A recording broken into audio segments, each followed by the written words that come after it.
வாரத்துக்கு ஒரு எபிசோடு விட்டு வெறுப்பாடா ஏத்திட்டு இருக்கீங்க. உங்க அநியாயத்தை தட்டி கேட்க ஒருத்தன் வந்துட்டான்டா.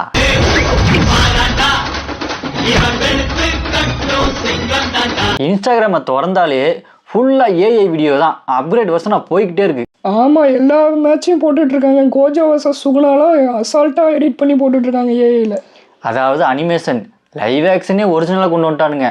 டாம் க்ரூஸும் பிராடி பிட்டும் ஒன்றா சண்டை போகிறது நான் எதுவும் ஒன்றா நடிச்சிட்டாங்களோ அப்படின்னு நினச்சிட்டு இருந்தேன்.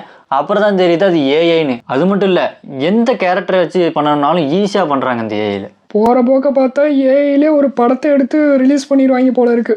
சோலி முடிச்சு வெப்சீரிஸாக எடுக்கிறானுங்க, மொத்தமாக தான் எப்படி எடுப்பாங்க, எடுத்தவனுங்க ரிலீஸ் பண்ண வேண்டியதானே. இந்த வாரம் ஒன்று, அடுத்த வாரம் ஒன்றுன்னு வாரத்துக்கு ஒவ்வொரு எபிசோட் ரிலீஸ் பண்ணி கடுப்பேற்றிட்டு இருந்தானுங்க. இதுல வேற ஜுஜுட்சு கைசன்ல பிரேக் எடுக்கிறாங்களாமா. 1 வீக் பிரேக் எடுத்து நாங்க வந்து அடுத்த வாரம் ஏற்கனவே எத்தனை 3 வருஷமா 4 வருஷமா பிரேக் எடுத்து ஏஐல கொடுக்குறாங்க. ஏஐல கொடுத்த உடனே அடுத்த செகண்ட் வந்துடுது. இதுக்கே இப்படிங்கிற போன வருஷம் ஒன் பஞ்ச் மேனை வச்சு செஞ்சாங்க பாரு.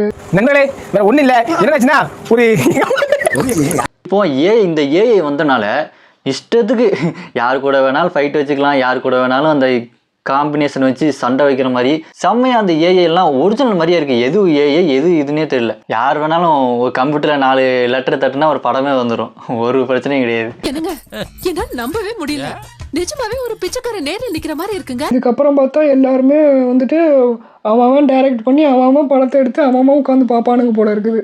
அந்த அளவுக்கு தான் போயிட்டு இருக்குது இண்டஸ்ட்ரி. அப்படி போட்டு இப்படி போட்டு அப்படி போனானா, இப்படி போட்டு அப்படி போட்டு எப்படியோ போனானா, அந்த மாதிரி இல்லையா இருக்கு. கிரியேட்டிவிட்டி நிறையா வரும், ஆனால் சினிமா நடிக்கிறவங்களுக்கு ஆப்பு தான். ஏஐ வீடியோவில் சில சாம்பிள்ஸ் இப்போ பார்க்கலாம். டோஜி பாரு, டோஜி சுகுணா போயிட்டேன், 2 பேரும் ஃபைட்டே நடக்கல, எப்படி வச்சிருக்காங்க பத்தியா. அனிமேஷன் ஒரிஜினல் விட பக்காவா இருக்கு பாரு. இதுக்கப்புறம் வாரம் நீங்களே பொறுமையா அனிமேஷன் பண்ணி ரிலீஸ் பண்ணுங்க. நாங்களே எங்களுக்கு சொந்தமான அனிமேஷனை உருவாக்கி பார்த்துக்குவோம். இதுல வேற சீனை மாத்தி வைக்கிறாங்க, ஒரு சீனையே கட் பண்றாங்க, முக்கியமான சீனெல்லாம் எடுத்துடுறாங்க. அது ஒரு நல்ல எலிவேஷன் சீன், ஃபைட் நல்லா இருக்க போகுது அப்படின்னு நினைக்கும் போது அப்படியே கட் பண்ணிடுறானுங்க. அவன் பாட்டுக்கு திட்டு பண்ணி சட்டையெல்லாம் கட்டி போட்டு அம்மன் கொண்டியா போய் ரோட்ல நிற்பான் சார். அப்படி அனிமேஷனில் ஸ்லைஸ் பண்ணுவாங்கன்னு பார்த்தா அனிமையவே ஸ்லைட் பண்ணுற மாதிரி பண்ணுறானுங்க. இதுக்காக எதுக்கு நம்ம வெயிட் பண்ணோம்? இதுக்கப்புறம் நாங்களே உருவாக்கி நாங்களே பார்த்துக்குவோம். நீங்கள் 4 வருஷம் எடுங்க, 40 வருஷம் எடுங்க, உசா இருக்காங்க. ஒரு அனிமேஷனுக்கு ஒரு சீசனுக்கு இத்தனை வருஷங்கிறது கேட்கறதுக்கே காமெடியாக இருக்குது. இந்த ஏஐ அனிமேஷன் யாருக்கு நல்லது யாருக்கு கெட்டதுங்கிற நம்ம அடுத்த வீடியோவில் பார்க்கலாம்.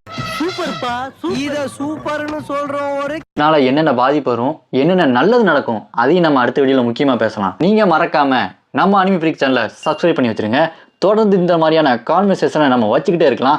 உங்களுக்கு ஏஐயில் எந்த அனிமி ஃபைட் வச்சா ரொம்ப நல்லா இருக்குன்னு நினைக்கிறீங்களோ, யாருக்கு விசஸ் வச்சா ரொம்ப நல்லா இருக்குன்னு நினைக்கிறீங்களோ கமெண்ட் பண்ணுங்க. எனக்கு வந்து கோகுக்கும் ஜின்னுவுக்கும் வசஸ் வச்சா நல்லா இருக்குன்னு தோணுது. உங்களுக்கு யாருக்கு வைக்கணும்ட்டு கமெண்ட் பண்ணுங்க.